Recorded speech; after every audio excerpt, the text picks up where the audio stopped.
Fear is often misunderstood. Most people treat it as an enemy, as though its mere presence means something has gone terribly wrong in their lives. They believe that if they feel afraid, they must be weak, inadequate, or incapable. But this way of thinking is fundamentally flawed. Fear is not a condemnation. It's not a prison sentence. Fear is a signal. It's information your mind and body are giving you about the territory you're stepping into. If you misinterpret it, you'll allow it to paralyze you. But if you learn to treat it as a signal, you can begin to see fear for what it really is. A tool, a compass pointing toward the edges of your growth. Think about it this way. Every single emotion you experience evolved for a reason. Anger signals a boundary has been crossed.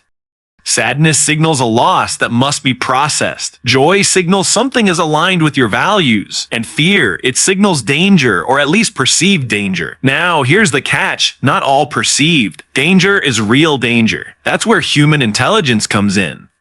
Our biology is primed to respond to threats as if every shadow in the dark is a predator. Thousands of years ago, that hypersensitivity kept us alive. But today, when most of our fears are psychological rather than physical, that same biological mechanism can turn against us.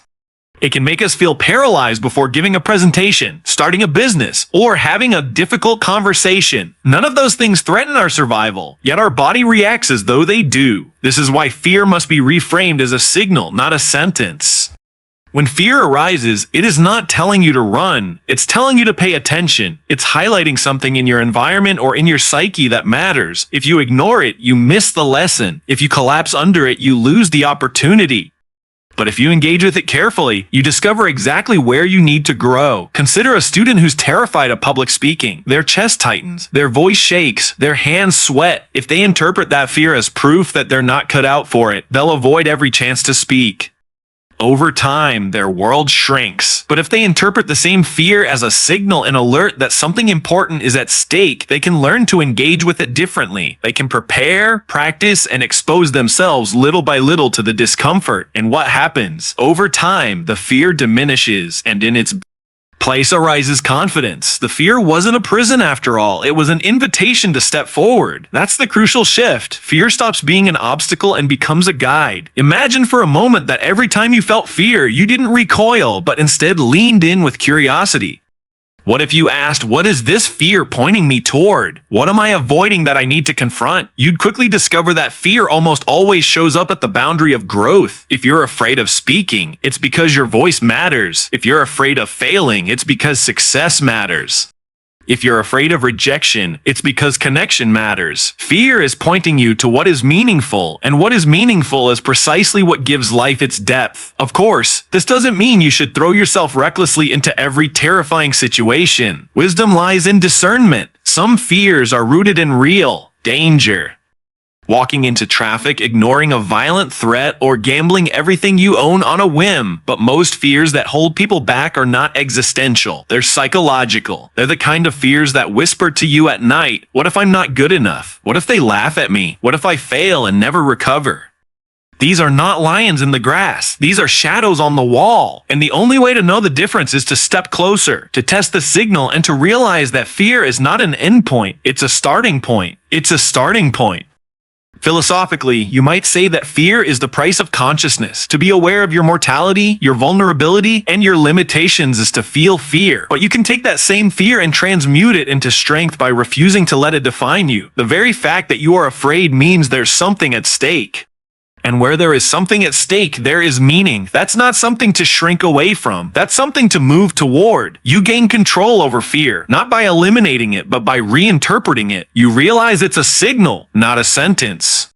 It's your psyche's way of saying, this matters. Pay attention. When you listen carefully, when you treat fear as information rather than doom, you begin to navigate life with far greater precision. Instead of being dragged by fear into paralysis, you allow it to sharpen your awareness and guide your next move. And so the next time fear grips you, don't ask, how do I get rid of this? Instead, ask, what is this trying to tell me? That shift in perspective can mean the difference between a life constrained by avoidance and a life expanded by courage. Fear is not there to stop you. It's there to point you in the direction you must go. If fear is a signal, then the question naturally becomes, what makes some people capable of responding to that signal with courage, while others collapse beneath it? The answer, more often than not, comes down to order.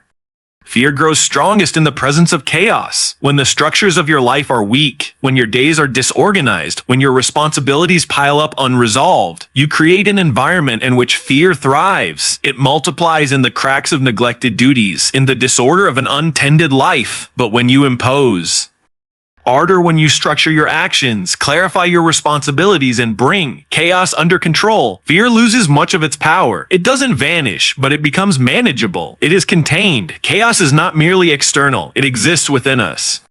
It's the storm of unanswered questions, the weight of unresolved conflicts, the gnawing sense that we are not living up to who we could be, and the psyche knows this. It feels the burden of chaos long before we put it into words.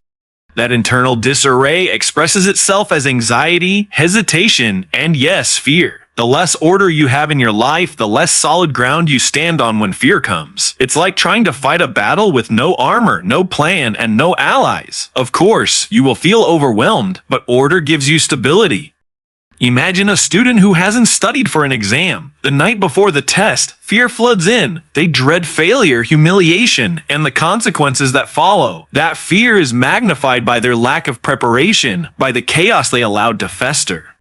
Now compare this to a student who has studied consistently, reviewed their notes, and prepared diligently. Do they still feel fear before the test? Of course, but it is a different kind of fear. Sharper, more focused, almost energizing. Their order has given them the foundation to stand in the face of fear without collapsing. The same principle applies in life at large. When you leave your responsibilities unattended, your health, your finances, your relationships, your personal integrity, you create chaos. That chaos does not sit quietly in the background. It grows like mold, and fear feeds on it. The person who hasn't cared for their health fears illness. The one who avoids difficult conversations fears rejection. The one who spends recklessly fears financial ruin. And the tragedy is that these fears, left unchecked, grow large enough to consume a person's entire sense of possibility. They stop living fully, not because the world is so dangerous, but because their own disorder has made them vulnerable to every shadow. That is why imposing order is not a trivial matter. It's not simply about being tidy or organized. It's about creating a structure strong enough to hold you steady in the storms of life. It's about cleaning your room, not because it's a chore, but because the discipline of putting one small corner of the world in order builds the psychological foundation for confronting larger fears. The simple act of taking responsibility for what is immediately within your control creates ripples that extend far beyond the task itself. It signals to your Sisha, I am capable of facing chaos. And every time you do that, you reduce the ground fear has to stand on. Now, there is a deeper philosophical point here. Life is always a dance between order and chaos. Too much chaos, and you are overwhelmed.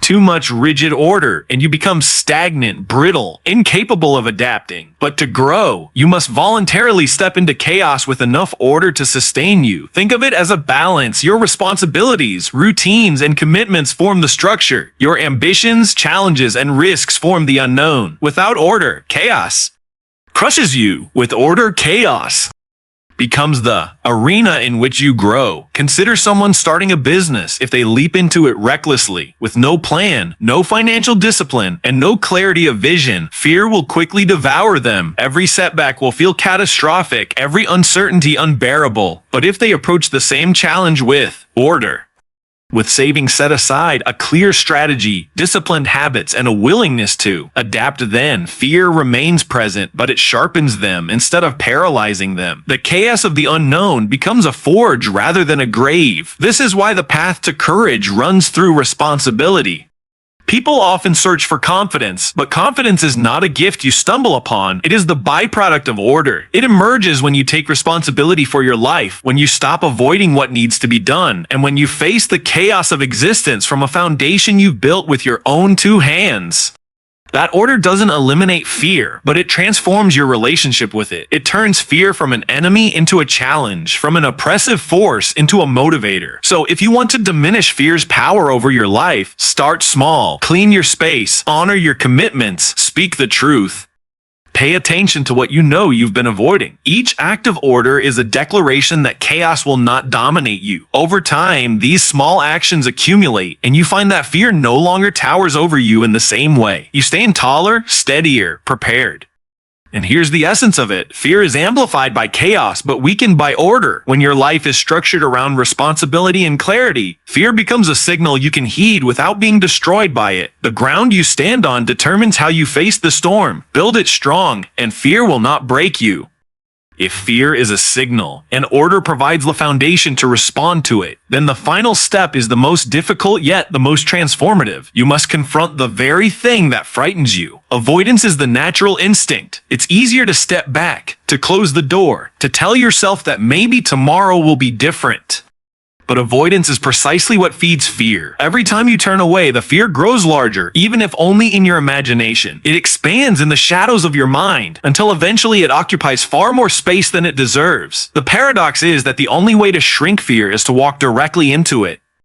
Transformation occurs not in retreat, but in confrontation. This principle has been observed in psychology for decades. Take exposure therapy, one of the most effective treatments for phobias and anxiety disorders. If someone is terrified of spiders, avoidance seems logical, just stay away from them. But the fear doesn't go away. In fact, it becomes more pronounced. The treatment is counterintuitive. You bring the person closer to the very thing they dread. First, maybe it's just looking at a picture of a spider, then watching one from across the room, then getting nearer. Eventually, they may even hold one in their hand. Step by step, the fear that once felt overwhelming loses its power. The individual is transformed, not because the spiders changed, but because they confronted their own internal chaos. The fear dissolved in proportion to their willingness to face it. Now, most of us aren't crippled by phobias, but the principle applies everywhere. Think about the conversations you avoid, the ones with your spouse, your boss, your friend. You know that avoidance doesn't resolve the issue. It festers. The fear of confrontation grows heavier the longer you wait. But the moment you speak honestly, even if your voice trembles, the fear begins to recede. The same applies to taking a risk in your career, or putting your work into the world, or stepping onto a stage. The anticipation is far worse than the reality. Fear magnifies itself in avoidance, but it shrinks in confrontation. Philosophically, this makes sense. Life itself is a confrontation with the unknown. Every single day, you are faced with uncertainty, illness, loss, change, even death. You can pretend that hiding will protect you, but it never does. Avoidance simply narrows your life until it becomes so small that nothing meaningful remains. Confrontation, on the other hand, enlarges you. Each time you voluntarily face what terrifies you, you expand your capacity to bear reality. You become stronger, more resilient, more capable of enduring what yesterday would have crushed you. There is also something deeply moral about this. To confront your fears is not just for yourself, it's for those around you. A father who refuses to face his financial troubles leaves his family vulnerable. A leader who avoids hard decisions weakens the entire group. But when you face your fears, you create stability and courage that ripple outward. Your strength becomes a model for others. People watch, they take note, and they learn by example that confrontation leads to transformation. In this way, your courage becomes contagious. Of course, confrontation doesn't guarantee comfort. Often, when you step into fear, you suffer, you fail, you embarrass yourself, you lose something. But here is the truth. Suffering in confrontation is never wasted, while suffering in avoidance always is. The pain of confronting fear becomes fuel for growth. The pain of avoidance leaves you hollow, regretful, diminished. When you confront what terrifies you, you at least move forward, and in moving forward, you discover that you are far stronger than you imagined. Think of the hero myths that have shaped human imagination for millennia. The dragon guards the treasure. The monster blocks the path. The hero is not someone who avoids the dragon, who turns away from the cave. The hero is the one who goes in, trembling perhaps, but still moving forward. The dragon is fear itself, and the treasure is the transformation that only comes from confrontation. This archetype is so universal because it reflects a fundamental truth about the human condition. Everything you most deeply desire, strength, freedom, love, meaning, lies on the other side of fear. And there is no way around it but through. The real tragedy of fear is not that it makes you tremble, but that it tempts you into shrinking from life. You tell yourself you are being cautious, but what you are really doing is surrendering your potential. Confrontation reverses that. Even if you stumble, even if you fall, you reclaim your dignity by refusing to bow to fear. Each act of confrontation, no matter how small, reasserts your sovereignty over your own life. So here is the task. Find the thing you are avoiding. Name it. It might be a conversation, a decision, a risk you know you need to take. Then move toward it, however imperfectly. Don't wait for fear to vanish. It won't. Don't wait to feel ready. You never fully will. The act of moving forward is itself the process of becoming ready, and each time you do, the world expands. What once looked like an unbearable threat becomes a conquered territory. And beyond that territory lies the next challenge, the next opportunity for transformation. Oh, fear loses its grip not when you run, but when you face it. Avoidance feeds it. Confrontation starves it. And every time you step forward, you discover that you are not merely surviving fear. You are being remade by it. The path to transformation runs straight through the heart of fear. Step into it, and you will find that what once looked like a monster was, in truth, the doorway to who you were always meant to become.